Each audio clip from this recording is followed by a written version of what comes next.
It's another Rivals ranking week here, and to join me, East Coast analyst Adam Friedman. How you doing, my friend?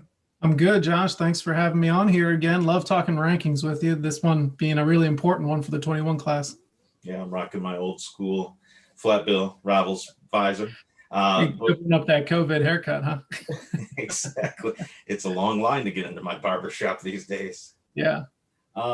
The question is, this has always been the final rankings for a class, the January rankings, but 2020 and this 2021 class has certainly been unique. And that brings up the question, is this going to be the final Rivals ranking for the 2021 class? There are several states that could, and some that are planning to play in the spring. So we've had this discussion before. Kind of give us your thoughts and fill us in on the details of whether this is it, this is the final rankings for 2021, or we could update maybe in March or April. I really hope that we do end up updating the rankings again one more time because a lot of the states in my region are still planning on playing this spring. Virginia, DC, Maryland, North Carolina, the private school leagues within those states, a lot of them are still planning on playing. And there are going to be a lot of major camps in my region once the weather starts warming up, where these 21 prospects are going to be working out to show that they either are ready to play at the college level, or still, some of them are still looking to up their stock. There's going to be a lot to learn still from some of these guys that are still, going to be competing. I know that you have a couple of states, and there are a couple of states out west that are still planning on playing, or at least for now. But we'll see how things turn out there. I'm really hoping though that we do update the rankings at least one more time. Yeah, because ultimately we want to have the best set of rankings. Usually by the time January comes around, high school careers are finished. Well, this, as I said, is a unique year. That's not necessarily the case for the 2021 class. Now, a week ago, I would have told you the likelihood Illinois, which is the only Midwest state that did not play a fall season, was unlikely to play in the spring. That's completely changed. This past Friday, the IHSA has come out with guidance that makes it sound as if a spring season in Illinois is going to happen. That could affect, several big time guys in that 2021 class, like West Virginia running back Justin Johnson. Out west, there is a lot of movement to get some playing in, and there are a lot of guys at the top of our rankings that would plan to play. Talking with Adam Gorney, our West Coast analyst, guys like JT Tuimala, Corey Foreman, Rajon Davis, a four-star who's still uncommitted. I think Emeka Egbuka and Sam Heward, who are both five-star prospects up in Washington, are likely to play if there is a spring season. So there is still quite a bit that we could evaluate. And if those do come to fruition, I do expect we would reconvene sometime in the spring once we have film and we have most of those seasons underway or complete to reassess this 2021 class one last time.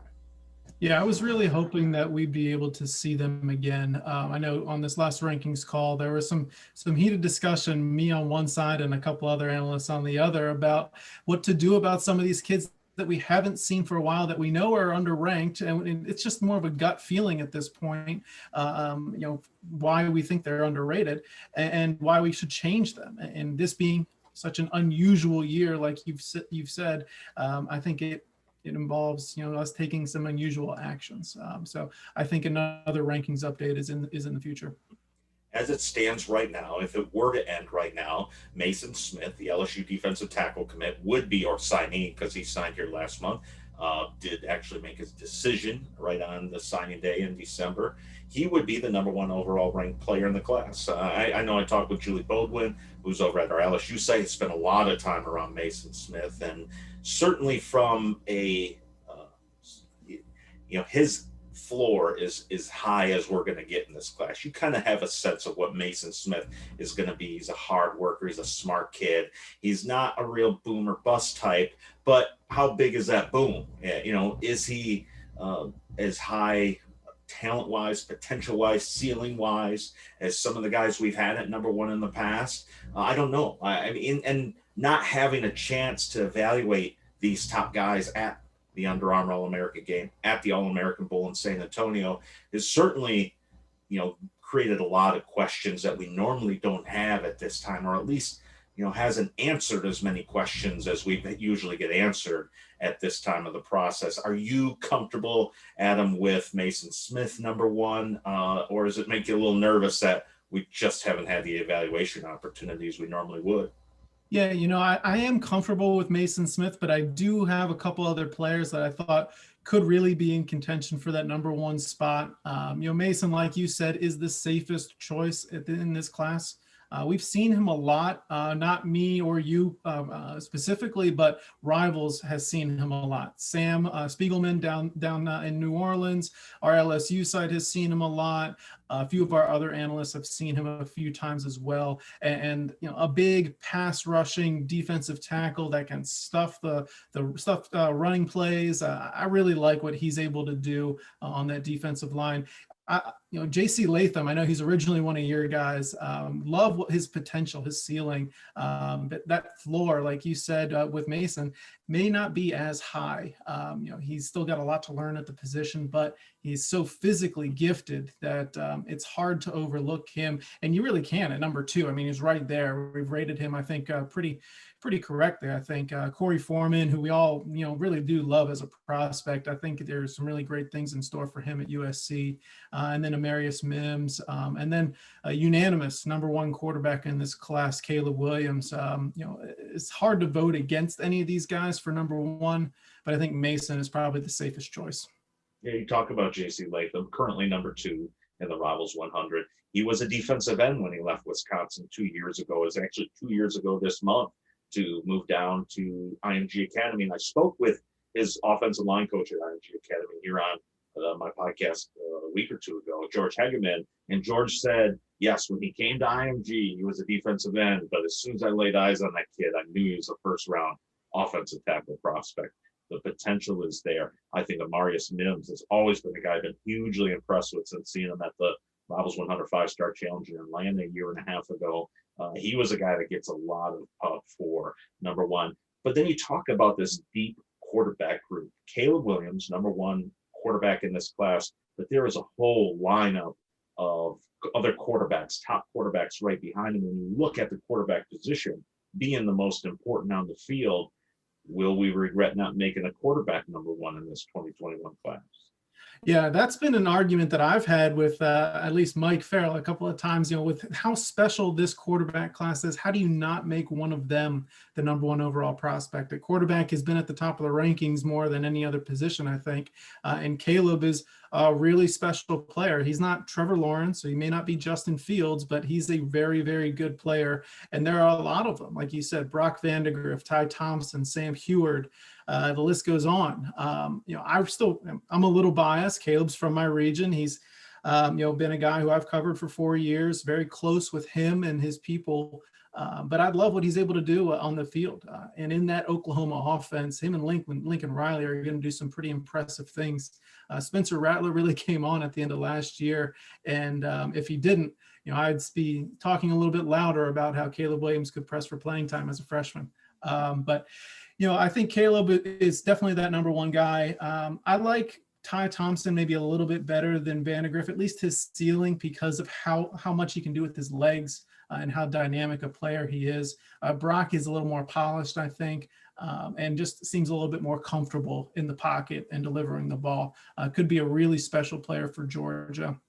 I'm not as big on Sam Heward from the Pacific Northwest. Lefty quarterbacks, not really battle tested, but he's in a pretty safe environment in the Pac-12 at Washington, following his dad there. So we'll see how that turns out. I like Kyle McCord, though, a little bit better than him. I think he should probably have been rated higher. And if we had seen a little bit more from Kyle this year, at least more of us had seen more of Kyle, I should say, he might have ended up with that fifth star. Yeah, if I'm looking at how I personally order it, and not, like we said, not being able to see these quarterbacks throw against one another at an event like the Rivals 100 5-star challenge last summer. We did get a chance to see a few of these guys the summer before, but that was just coming off their sophomore year of high school. And then obviously not having the winter all-star games, which are, and I've said this before, the best evaluation tool we have in our kit, because it is live football against like competition, against other D1 prospects and against other elite D1 prospects. So traditionally that has always been the best individual evaluation point in our evaluation studies. I accede to you on Caleb Williams. Certainly, when you go to Oklahoma and play the quarterback position, you have a high chance of success, as has been shown in recent years. So I'm in no issue with him being number one. But personally, of all the quarterbacks I've seen and scouted, and I felt this way since probably back in Atlanta at the Rivals 100 5-Star Challenge. I think Kyle McCord is one of the most natural throwers of the football I've seen in a number of years. The Ohio State signee, I think he has a huge potential to be.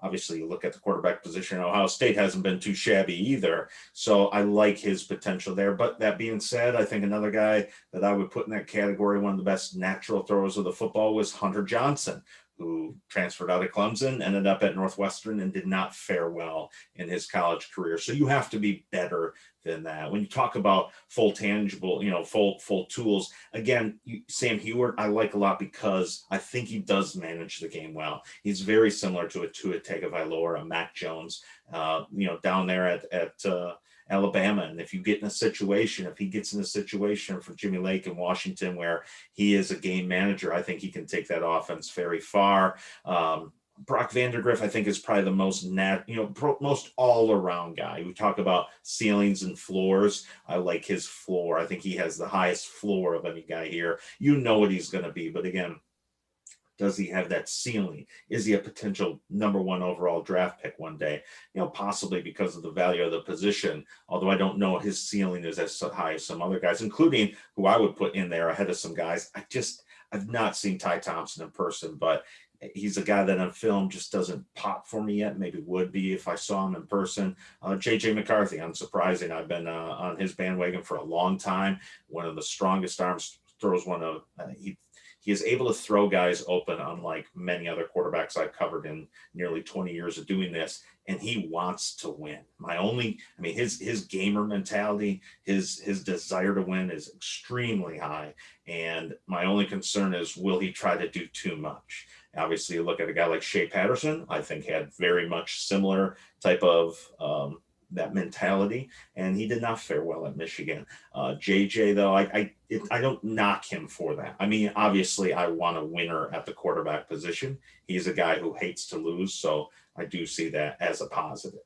I like JJ McCarthy. I forgot to mention him. I like his progress. I saw him a couple of years ago when I was with you at the Columbus Rivals Camp or Cincinnati Rivals Camp.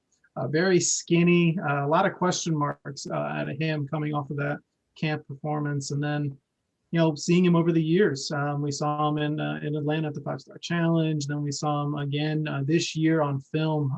At least I saw him on film. We had a number of analysts see IMG in person this year, and there's been a lot of progress there, and I'm encouraged by that for sure. Now, he's not a 5-star at the end of the day, and will we come to regret that? We'll find out.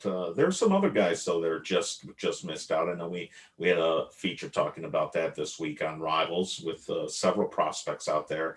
When you look at the guys who, and I'll be honest, we have, I think, 35 stars right now. We just added 4 more. It does feel a little bit high for a year like this one where we don't have the evaluation opportunities we normally do. But who are those guys maybe just outside that 5-star territory for you that you get a little nervous about? Man, this one might come back to bite us if we don't make him a 5-star.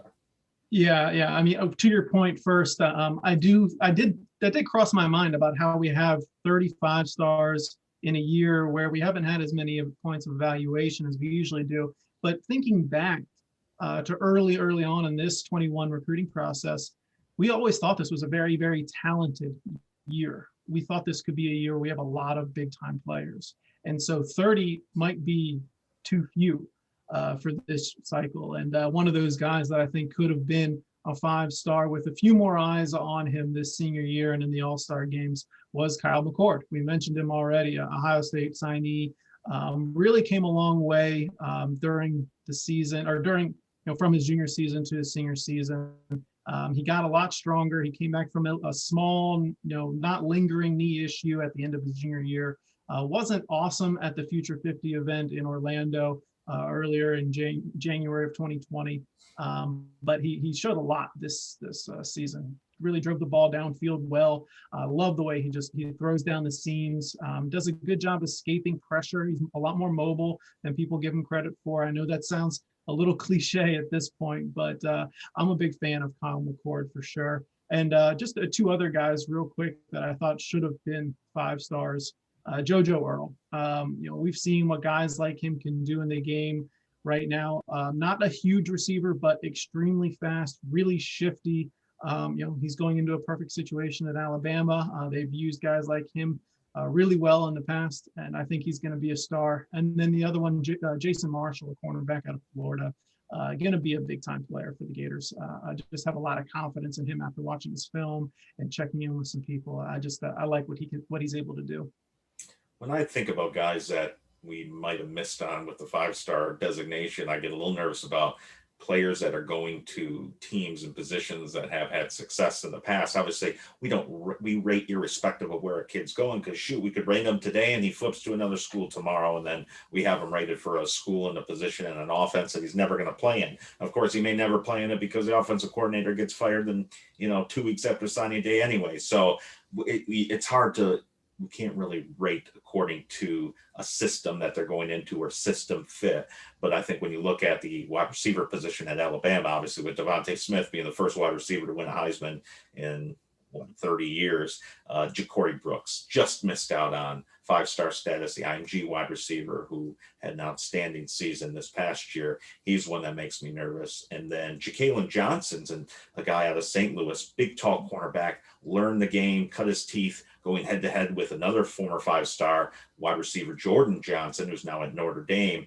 He's long, he's physical, and he is exactly the type of cornerback that has had success at Ohio State. He would have been one of those guys that I think would have given us a much better sense of just his top end ability had we had a chance to have winter all-star games going against the best corner or wide receivers in the country. I think Ja'Kalen Johnson would have been a guy that had a chance to really open people's eyes as to just his top end potential, especially going to a great situation like Ohio State. On the flip side, if you're looking at boom or bust guys, who are those 5-stars that maybe get you a little nervous that they may not play up to that type of potential? Yeah, I mentioned Jason Marshall, cornerback going to Florida. His teammate and future teammate, Corey Collier. I'm a little nervous about Corey. We'll see how he turns out. There's a lot of room for him to improve and to build on his frame. I think he's still going to be a very good player for them. I just worry about his top end ability. We'll see how he turns out. Florida does a great job developing defensive backs. So it's hard to bet against the Florida DB, but Collier does make me a little bit nervous. And staying in the state of Florida, linebacker Terrence Lewis, has all the ability in the world. I worry about his focus a little bit. I worry about him staying into the game.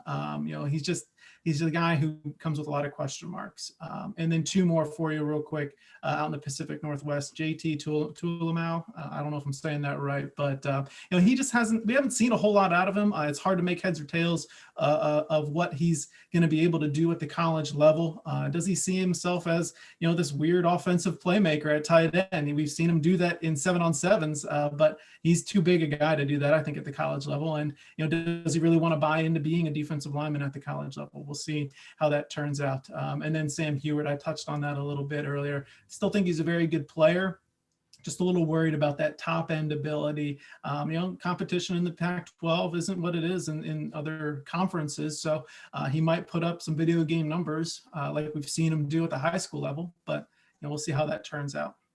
Yeah, I think Tuilamau is one of those guys that everybody has a little bit of nervousness to him. If he, like I said, if he can reach his potential, he's a first-round draft pick almost certainly in 3, 4, 5 years. But will he? And I think, like I mentioned him earlier, one of these guys that could play a spring season if his state goes ahead and organizes one. Another guy, as I was thinking about it, which I've been one of his strongest proponents, Bryce Foster, offensive guard, going to Texas A&M. I like the fit. I like all those things. But I do hear the concern some people have about, just as he gets old, topped out, doesn't have a whole lot of upside left in him. You call him the mountain. He is a big man. But I really think he's very similar to a guy like Ben Cleveland over at Georgia, who had a lot of similar type of questions coming out of high school, and he carved out a really nice college career. So even though I say that with Bryce Foster, obviously I was behind him, so I do think that he will be a top guy and prove us right as a 5-star. But he was one of those guys. As I was looking down this list, I was like, man, after all the good things I said about Bryce Foster, there is a little bit of boomer bust factor. Yeah, it'll be interesting to see how it turns out with him. We are certainly a fan favorite at Rivals. We've loved what we've seen from him at events. 5-star challenge, he was kind of there was a lot of buzz around him when he walked in, and then on the field winning strongest man and everything like that. It was it'll be interesting to see how he does down there. There's certainly a lot of competition at Texas A&M for that offensive line spot, so they're recruiting like crazy right there. So we'll see how that turns out. As good as that quarterback group is, I don't think we get too excited about the running back group. And we've had opportunity here lately to see a little bit more of some guys. We've had opportunity to just kind of consider this position a little bit longer. Running back has certainly decreased in value as it relates to, offensive positions over the last 20 years. Guys that would have had 20, 25 offers 20 years ago are struggling to find any Power 5 takers. It's just an evolution of the position. And we've seen some very valuable running backs, certainly Najee Harris, former #1 player, in his contribution to the national championship at Alabama earlier this month. I think Cam Akers, another highly rated guy that we had, is already in the NFL doing good things. But when you look at this running back group, currently 1 5-star, Kamar Wheaton, again going to Alabama. Is there any concern? Are there any shufflings you would have liked to have seen if we do approach this conversation again here in the spring? Yeah, I think that I have confidence in Kamar Wheaton. I think he's a very, very good player, and he's got all the tools to be successful at Alabama. I just haven't seen a ton of him. He's played great competition in Texas and put up big numbers, and I like his speed, his versatility, and everything. But there are some other guys who I think might be maybe a little bit more special. LJ Johnson, big time player, also out of Texas, who is about to make waves on signing day and pick his school. I really like what he's able to do on the field.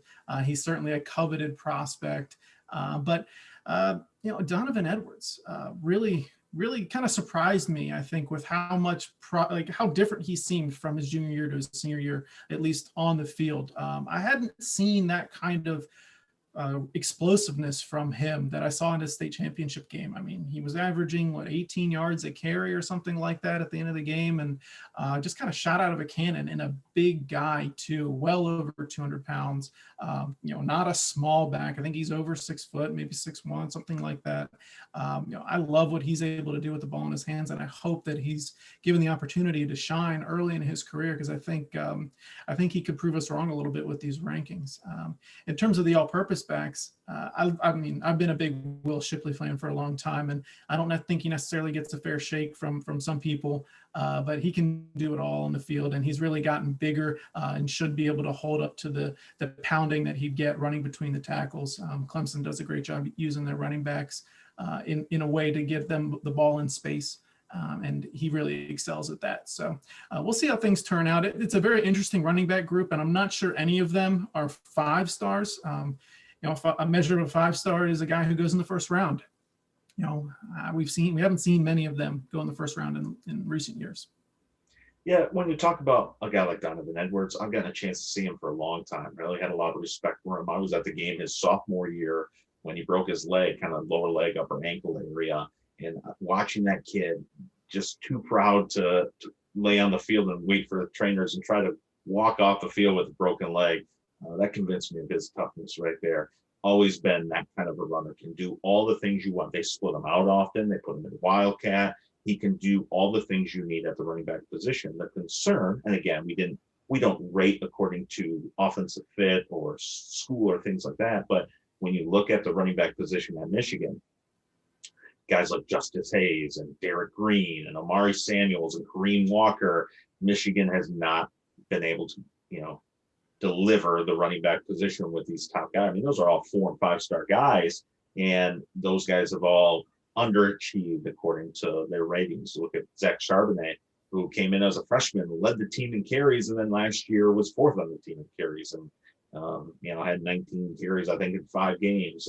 It's just, there's concern there with whether that development happens, whether he is able to break that trend. Whereas you look at a guy like Kamar Wheaton, agreed, I don't think there's a whole, huge gap in those guys talent-wise, but everybody that plays running back at Alabama has done pretty darn good. Even a guy like Josh Jacobs, who was not a 4-star, not a 5-star guy coming out of high school, now is in the NFL. And so I think will we look back and feel, I'm not too concerned about the current order. It's just definitely not a strong year at the running back position. And I do think our rankings reflect that a little bit. Yeah, it'll be interesting to see how it turns out. I did want to mention the Ohio State tandem of Evan Pryor and Trevion Henderson, kind of a thunder and thunder situation there. I think both of them have pretty high ceilings. And of course, Henderson put up video game numbers as a junior and isn't playing his senior year in the state of Virginia. He's already up at Ohio State. So we'll see how those guys turn out. Maybe one of them makes us look bad for this order down the road. But I feel fairly comfortable for this order, but I might switch up maybe one of the top 2 or 3 guys. So before we wrap this up, I got to ask you a fun question. Obviously, we get the unique perspective of being able to, talk with these kids and spend time around them, get a little feel for their personalities. So my question for you is, I'm curious, when, obviously these guys sign and they go on, who will you miss the most? Who was your favorite guy to cover during this 2021 recruiting cycle? I think it was probably Landon Tangwell, the Penn State signee, 5-star, or not a 5-star, I guess. I think he's a guy that, he's super competitive. We had him at our camp in New Jersey as an 8th grader going into his 9th grade year. And I think he almost won offensive line MVP then. So obviously a special player. But man, this guy off the record, if you get him talking, he's not shy about what he thinks. He loves to compare himself with other guys at his position and talk about other players that are committing elsewhere. And man, he's got some opinions. He'll be good for some of those media day outtakes, at Penn State and eventually in the NFL.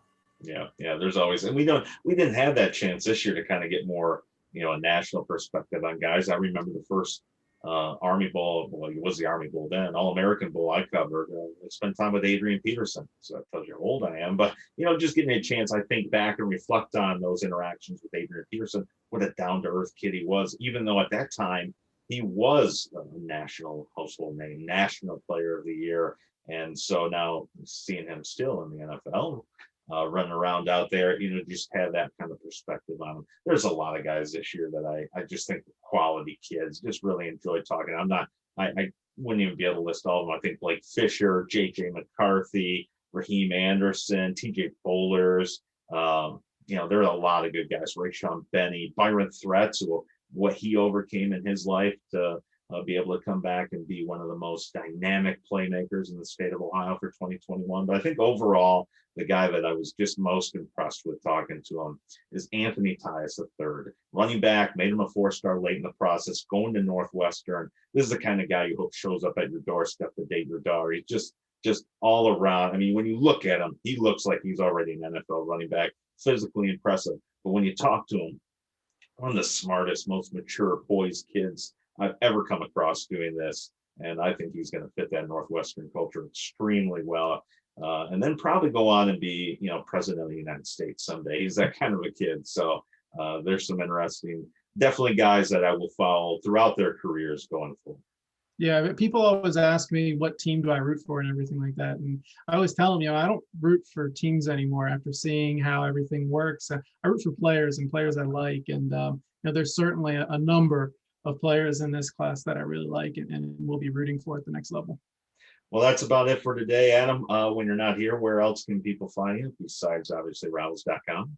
You got me on Twitter, Facebook, Instagram at Rivals Friedman. You can always find me there. Shoot me a note and let me know why I hate your team and why I'm wrong.